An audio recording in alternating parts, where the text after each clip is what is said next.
지난 8월 SNS에 올라온 한 웹툰 카페의 게시글입니다. 예약 과정에서 발생한 문제에 대해서 매우 깊이 사과한다며 이렇게 심심한이라는 표현을 썼는데 이게 젊은 세대의 문해력 논란으로 이어졌습니다.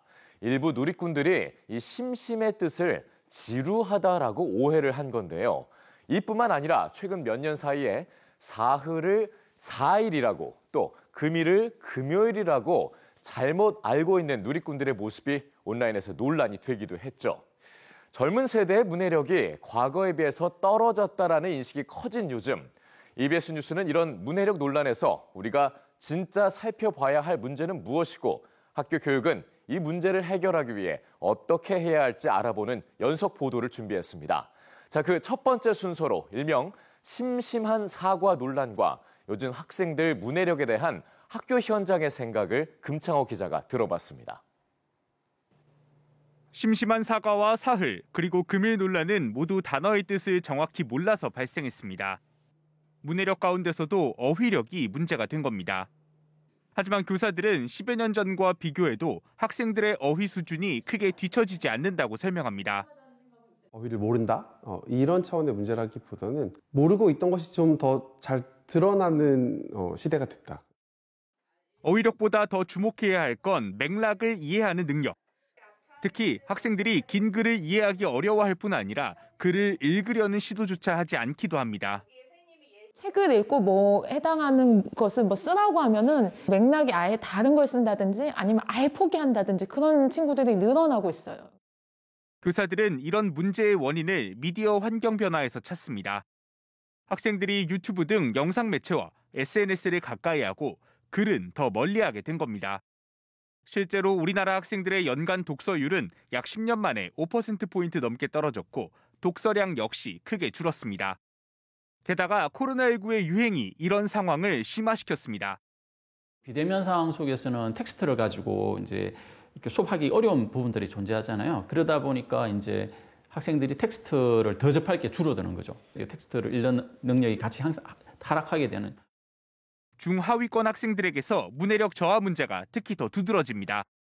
토론 수업을 진행하고 있는데 상위권 아이들이 말하는 어휘를 그 중하위권 애들은 굉장히 어려운 말이고 못 알아듣는다고 표현을 하는데 특성화고 이런 데서 이제 컨설팅 같은 거 가보면 거기서 선생님이 이런 이야기를 하세요. 예를 들어 자동차를 고칠 수 있어. 근데 시험을 쳐보면 그 시험 문제를 이해하지 못해가지고 자기격증을 따지 못한다는. 학교 현장에서 체감되는 문해력 저하, 구체적인 통계로도 확인됩니다. 국제학업성취도평가 피사를 살펴보면 우리나라 학생들의 읽기 점수는 지난 2006년 556점을 기록한 뒤 꾸준히 하락해 가장 최근 조사에선 514점에 그쳤습니다.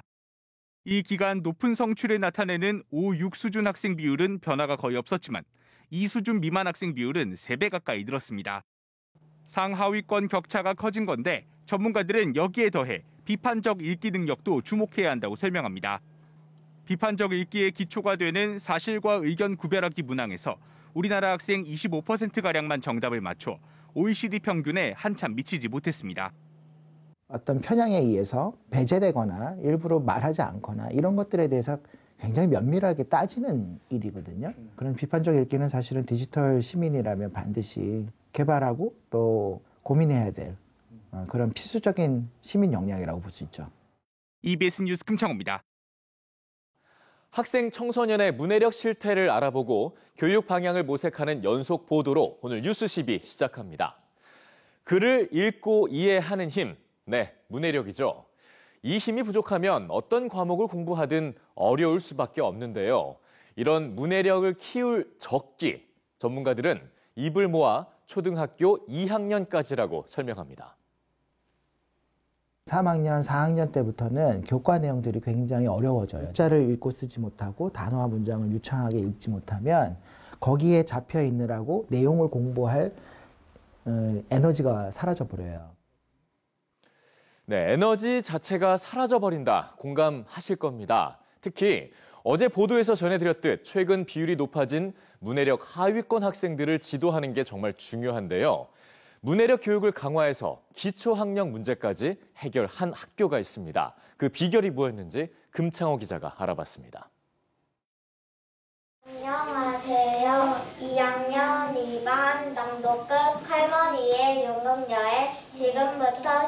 시작하겠습니다.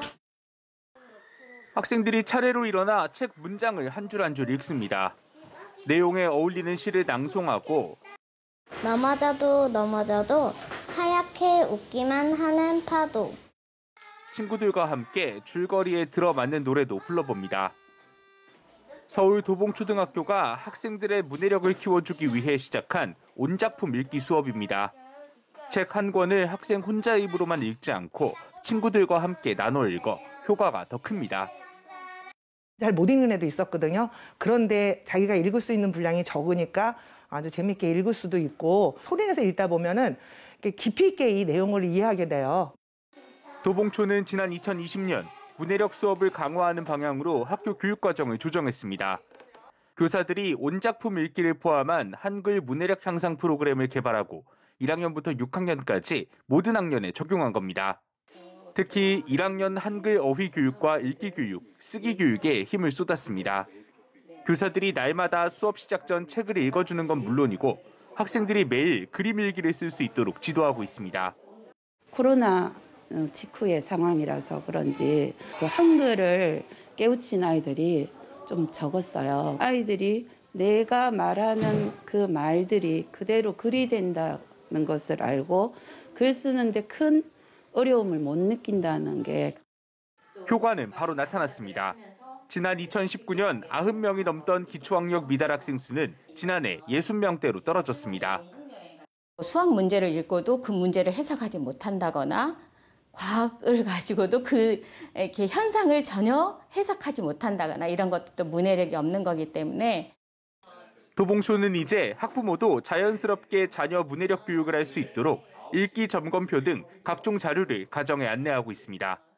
선생님이 읽어주면 재미는 있지만 문해력 관점에서 글자가 보이거나 글자에 집중하거나 그림에 집중하거나 이런 것들이 좀 힘듭니다. 1대1로 아이 하나만을 위한 어떤 그런 시간들은 반드시 필요하다. EBS 뉴스 금창호입니다. 네, 학교 문해력 교육 연속 보도 이어가겠습니다. 학생들의 문해력 저하 문제를 해결하는 과정에서 더 세밀한 관심으로 우리가 반드시 살펴야 할 학생들이 있습니다. 우리 사회의 주요 구성원으로 자랄 다문화 가정의 학생들인데요. 지도할 방법이 마땅치 않아 교사들이 어려움을 겪고 있습니다. 금창호 기자입니다. 스마트 기기에서 나오는 소리를 따라 한글을 또박또박 써보고 소리와 맞는 단어 카드를 찾아 정렬도 해봅니다. 올해 초등학교 4학년인 파키스탄 출신 수반 시디기는 일주일에 한 번 방과 후 한글 문해력 교육을 받고 있습니다. 친구가 교실에 있을 때 한국어가 되지 않는 상황이기 때문에 한국어 단어나 이런 문장이나 이런 것들이 누적이 돼야지만 나중에 이렇게 폭발적으로 한국어를 말할 수 있는 자산이 되기 때문에 서울 동부교육지원청은 한글을 깨치지 못한 다문화 학생에게 올해 인공지능 기반 기초 문해력 향상 프로그램을 제공했습니다. 지난 9월부터 몽골과 베트남, 파키스탄 등 11개 나라 학생 29명이 참여했는데 의문 인식과 단어 읽기 쓰기 영역에서 이들의 평균 점수가 20점 넘게 올랐습니다. 올해 우리나라 다문화 학생 수는 16만 9천 명. 10년 전에 비해 규모가 4배 가까이 커졌고 전체 학생 가운데 다문화 학생이 차지하는 비율 역시 급격히 높아졌습니다. 게다가 다문화 학생 비율이 높은 학교일수록 국어 과목 기초학력 미달 학생 비중도 큽니다. 하지만 교사들이 이 학생들을 지도할 방법은 마땅치 않습니다. 다양한 국적이 혼재돼 있고 한국어 능력 역시 학생마다 각양각색이어서 지도가 더 어렵습니다. 언어 능력의 차이가 굉장히 심한 부분이 있어서 1대1 수업밖에는 답이 없는 그런 상황이었거든요. 능통하지 않으니까 이 학생에게 수업 내용을 전달하거나 또는 간단한 수행평가라든지 수업 시간 중에 활동을 하는 것조차도 어려운 상황이었거든요. 교사들은 외국인 한국어 지도의 전문성을 갖춘 동시에 학교 교육의 특성을 잘 이해하고 있는 인력을 지원하는 게 시급하다고 설명합니다. 다문화 학생이 일상 언어 사용엔 문제가 없지만 교과 용어를 잘 알지 못하는 경우도 많기 때문입니다. 고빈도 단어는 이제 아빠, 엄마, 선생님, 학교 이런 거고요. 저빈도 단어는 산소, 이산화탄소, 생태계 이런 거죠. 즉 우리가 공부할 때 필요한 단어는 어떤 단어죠? 저빈도 단어예요. 이런 거에 대한 이해가 굉장히 낮아요. 여기에 더해 다문화 교육 정책학교나 중점학교 등 일부 학교 중심으로 짜인 지원 체계를 일반 학교까지 퍼뜨릴 수 있는 방안을 고민해야 한다고 교사들은 설명합니다. 또 농어촌 지역 가운데는 다문화 학생 비율이 높지만 지원 인력이 찾아가긴 어려운 곳이 많다며 온라인 한글 문해력 지도 방안도 적극 활용해야 한다고 지적했습니다. EBS 뉴스 금창호입니다. 네, 학교 문해력 교육 연속 보도입니다. 문해력 저하 문제를 해결하기 위해서 현장에서는 문해력 지도를 할 수 있는 환경을 만드는 게 중요하다고 설명합니다. 이를 위해 교육과정을 손보고 학교의 문해력 교육이 가정으로 이어질 수 있는 방안도 마련해야 합니다. 금창호 기자입니다. 글을 읽고 이해하는 데 가장 기본이 되는 힘은 어휘력. 이런 어휘력은 학생의 거주 지역과 가정 배경에 따라 확연하게 차이가 납니다. 경제력이 낮은 지역이나 농어촌 지역 학생들이 경제력 중상 지역 학생들보다 어휘 수준이 낮은 겁니다. 모든 학생이 같은 공간에서 같은 시간에 같은 공부를 하는 학교 교육이 더 중요한 이유입니다. 한 학기 한 권 읽기 같은 기회는 저는 굉장히 중요하다고 생각해요. 독자 경험을 할 수 있게 만드는 기회를 계속 제공해 주는 것이 되게 핵심적인 역할이라고 생각합니다. 교사들은 학생의 문해력 저하를 해결하려면 정규 수업 시간 내에 이 문제를 해결할 수 있는 상황을 조성하는 게 우선이라고 강조합니다. 가장 먼저 손봐야 할 건 교육과정의 성취 기준입니다. 읽기와 듣기 말하기, 쓰기, 그리고 문법과 문학, 매체 등 6개 분야에 비슷하게 배분돼 있는 성취 기준을 조정해 읽기 능력 향상에 조금 더 집중하는 환경을 만들자는 겁니다. 성취 기준 하나나 두 개가 교과서 소단은 하나가 되는 거거든요. 이게 무슨 말이냐면 성취 기준 개수에 따라서 아이들이 공부하는 시간이 이제 정해져 있다는 겁니다. 그러니까 성취 기준의 분배가 합리적으로 이루어지지 않았다. 가짜 뉴스가 문제가 되고 학생이 접하는 글이 더 다양해진 디지털 시대에 비판적 읽기 능력을 기를 수 있는 대책도 고민해야 합니다. 이미 현행 교육과정에서도 사실과 의견을 구분하는 능력을 기르도록 한 성취 기준이 있지만 학생들이 실제 삶에 적용하지 못한다는 게 전문가들의 진단입니다. 어떤 정보가 주관적이거나 편향될 수 있다는 것을 배웠는가 이렇게 물었는데 50%가 안 되는 학생들이 안 배웠어요 이렇게 얘기했다는 거죠. 재밌는 거는 교육과정에 사실과 의견 구별하기를 들어가 있습니다.